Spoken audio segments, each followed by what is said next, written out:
Hey guys, welcome back to Eyes on Leafs. And as the title of the video says, Brad Treliving has been let go by the Toronto Maple Leafs.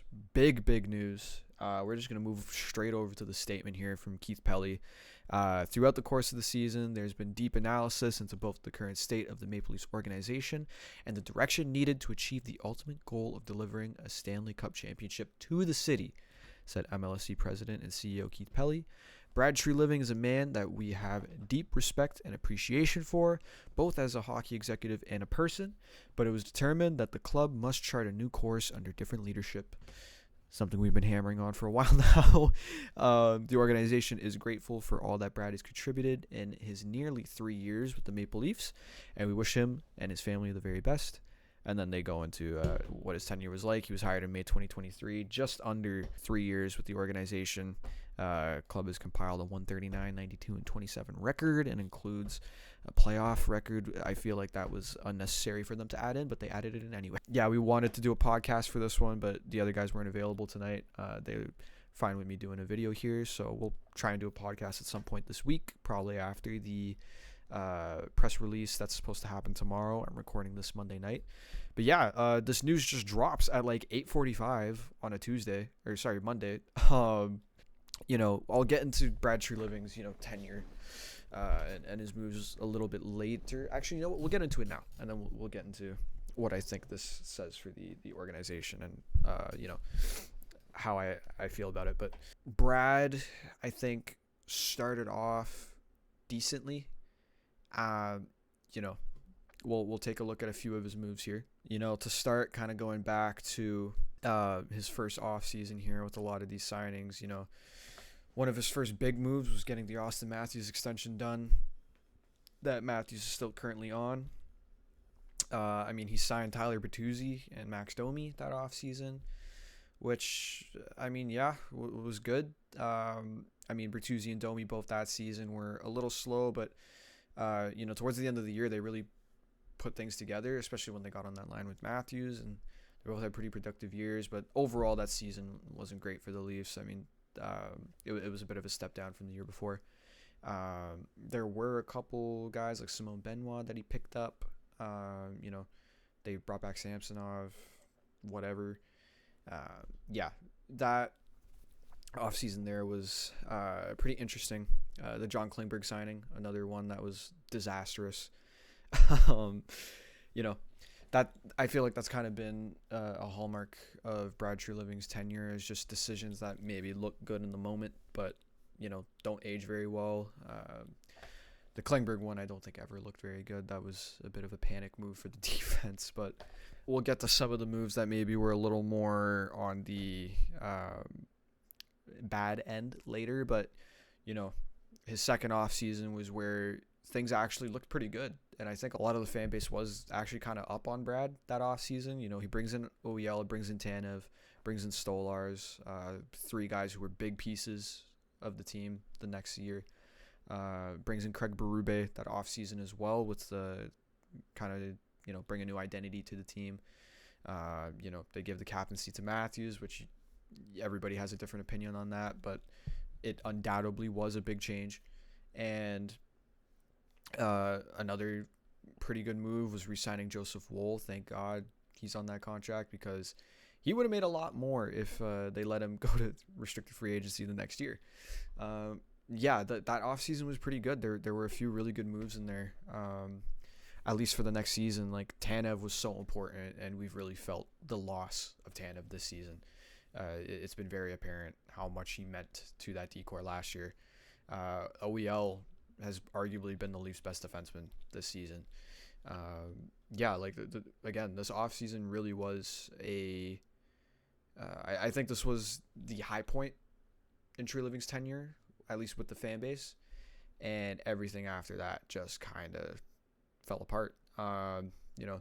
They keep going through that season. Obviously, things are great, and we get to the trade deadline, which I think the results of that trade deadline are the reason Brad Treliving is, or at least a top 3 reason as to why Brad Treliving has been let go today. 2 first-round picks, Fraser Minton and Nikita Gurbankin, all out the door for Brendan Carlo, who just all in all has not been the guy that you acquired. Simple as that.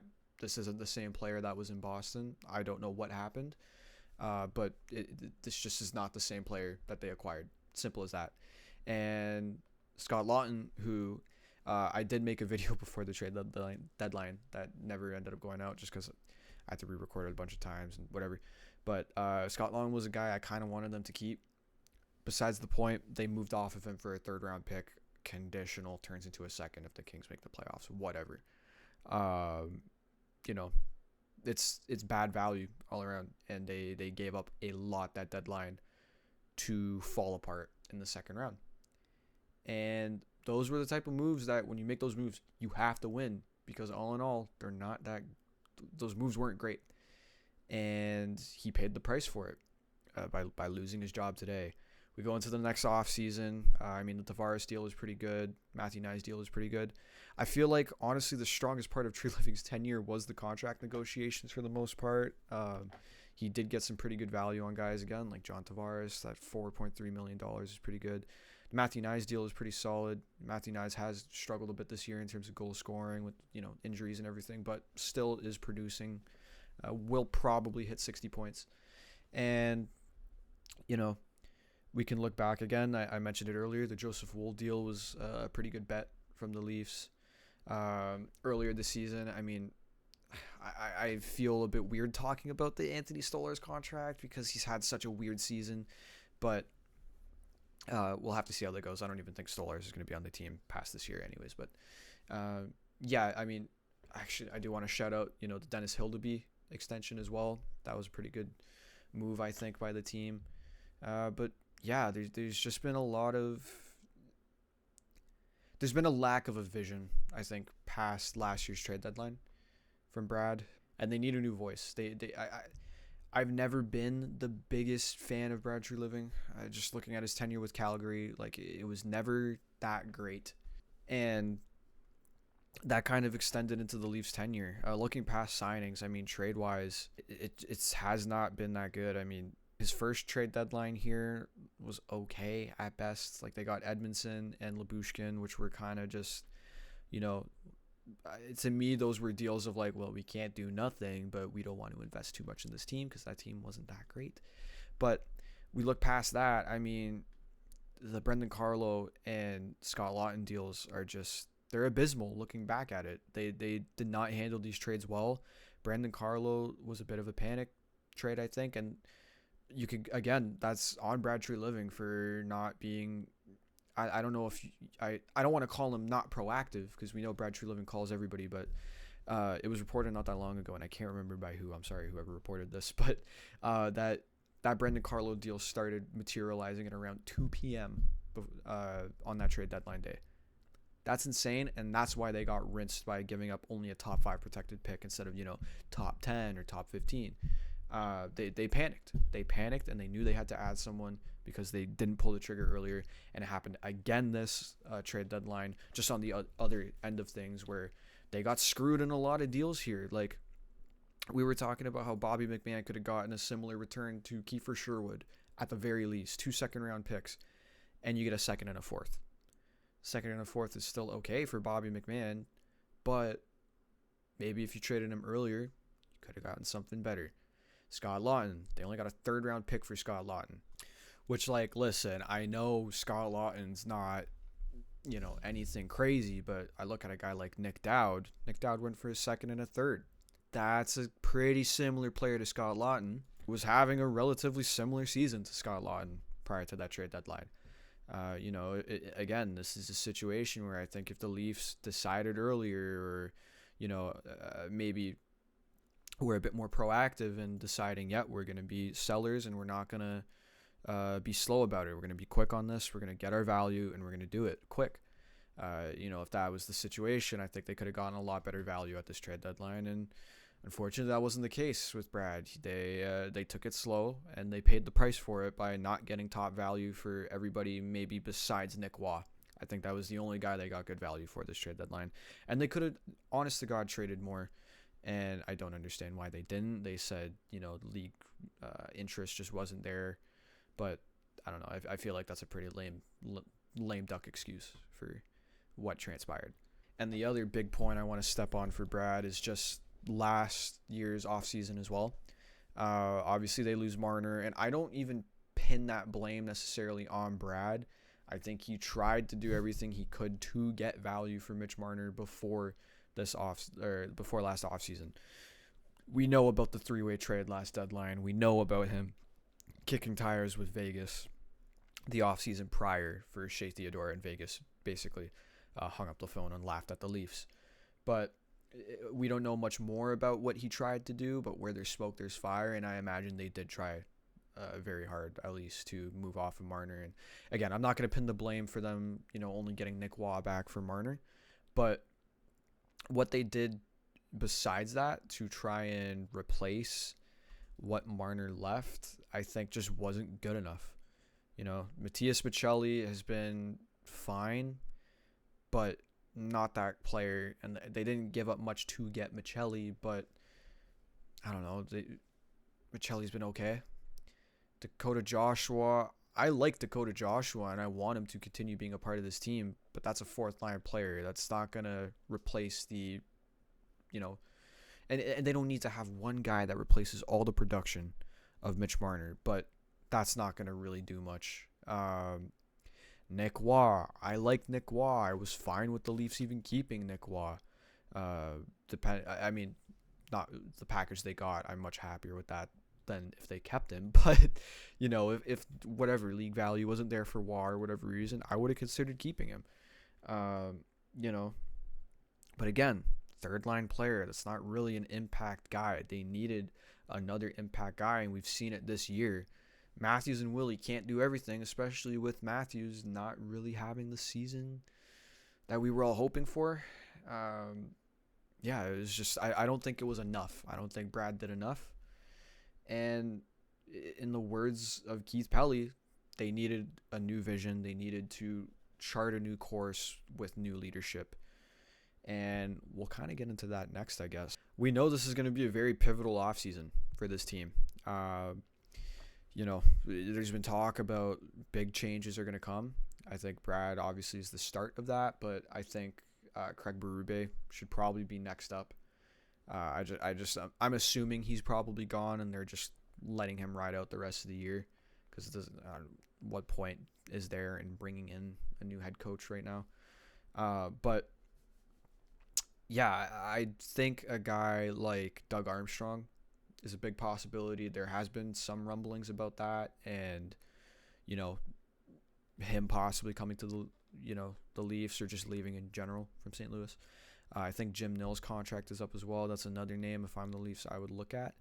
But even a guy like Brandon Pridham, I think Brendan Pridham has paid his dues as Leafs AGM for years upon years upon years, and he, I think, deserves a shot somewhere, if not the Leafs. He definitely deserves a shot at being able to run a team. He knows the cap extremely well. He was a big part in its creation, so he knows how it works. He's been the designated capologist for years. I'd maybe like to see him get a run, but outside of that, this is a big off season, and I have a bit more confidence now in Keith Pelley, knowing that I think this was a good time to make the firing. It gives them a couple more weeks of the regular season at least to, conduct their GM search, which Keith Pelley has said they are going to be conducting it. We'll get more details tomorrow at the 2 p.m. press release, but they are conducting their GM search. This gives them some time before the season ends to find the right guy and figure out a good plan to approach this offseason, because they need a plan. They can't do this willy-nilly. They need a plan on what to do, because this team is broken. And kind of circling back on Berube, I think they need a new voice in the room. They need a new system, because I just don't think guys like Matthews and Nylander are working under the system. Last year, the system worked. For whatever reason, it worked. They had the decor to do it. They had the right bit of luck to do it. The goaltending was great. Guys were still scoring, and it clicked. It worked. And this year, it just hasn't been the same. They haven't been able to defend the same. The goaltending hasn't quite been there, even though I think goaltending's probably been the best aspect of this team this season. And, the goal scoring from their top guys hasn't necessarily been there, and the health hasn't been there either with Nylander and Matthews. They've both been injured, albeit Matthews with the MCL injury. It's not really his fault, but, Nylander's been in and out, and Tavares kind of scaled back a little bit from last year, and Matthew Nyes hasn't been fully healthy. It's been a very disjointed year, and overall, just the new voices needed. You can tell that Craig Berube just isn't the guy for this team anymore, and that's fine. But yeah, they need to switch things up there and get a new head coach as well, which I think start with your GM, because this has been the other issue with the Leafs. We look back throughout the years, the hiring's been so disjointed. They kind of start fresh with, well, we're going to go back to Brendan Shanahan here. We're going in our bag. We're going far here. They start with Brendan Shanahan. This is good. They get their fresh slate. Brendan Shanahan comes in. They start at the top, clean house, and keep going from there. They bring in Lou Lamoriello. They bring in Mike Babcock, and then Lou Lamoriello brings in Mike Babcock. Great. You have a plan. Everybody is kind of on the same page. There's no disjointed hires because these guys work in regimes. It's not, most of the time you have a GM. If that GM gets fired and a new guy comes in, they're not really going to want the other guy's coach. They want to bring in their own guy. These guys work in regimes. So the start of the era was good with that. And then Lou Lamoriello gets let go. And they bring in Kyle Dubas because they were worried about Kyle Dubas going to Colorado. And Dubas doesn't really want his guy. He doesn't like Babcock much. They don't get along. It's very well documented that they did not get along very well. And fires Babcock after about like a year and a quarter maybe, and brings in his guy. Okay. And then we have that regime for a while. That guy being Sheldon Keefe, by the way. Sorry. And now this is where we really start to get disjointed. Brendan Shanahan fires Kyle Dubas after Dubas. This isn't confirmed, but kind of makes a power play for the president job against Brendan Shanahan. And from there, we get Brad Treliving. Sheldon Keefe's not really Brad's guy. We're already on the third GM of Brendan Shanahan. I hate talking about this, but it's just sickening how poorly managed this franchise is.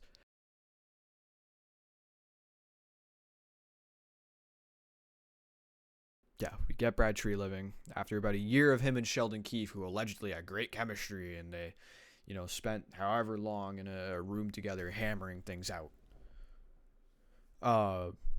Fires Sheldon Keefe. Brings in his guy, Craig Berube. And then after that, Brendan Shanahan gets fired. And now, Keith Pelley's come in, and none of these guys are Keith Pelley's guys. And then it's a disjointed mess. And I'm happy that now we've started at the top with Keith Pelley. We're starting with general manager now. And now I hope they let the general manager, whoever they hire, come in. They fire Berube. They just let the new GM bring in his guy, start fresh, get a new vision. It's what they need.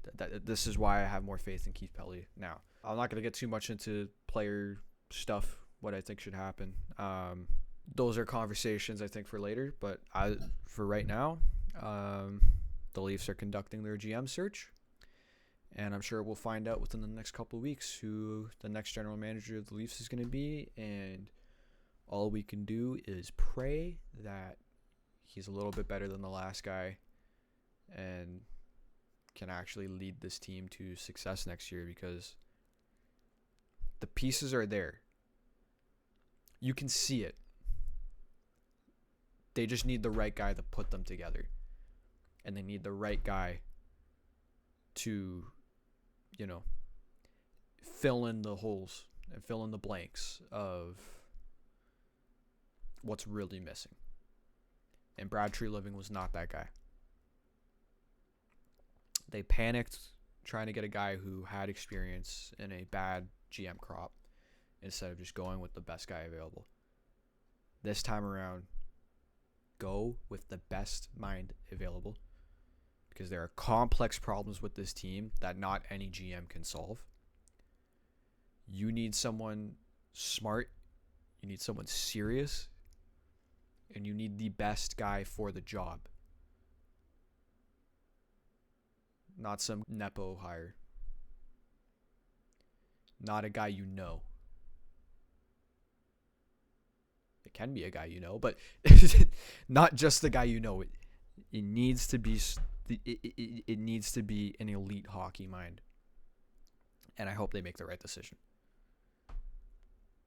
But yeah, that's really it for this one. Again, like I said, we'll get a podcast soon, hopefully at least some point this week. It'll probably be better if we wait at least. We'll get the press release details and we can go really in depth on a lot of that stuff. But yeah, for those of you who've made it to this point, thank you for watching. Hit like and subscribe if you enjoyed. Share with anybody who might enjoy the video too. And yeah, we will see you guys in the next one.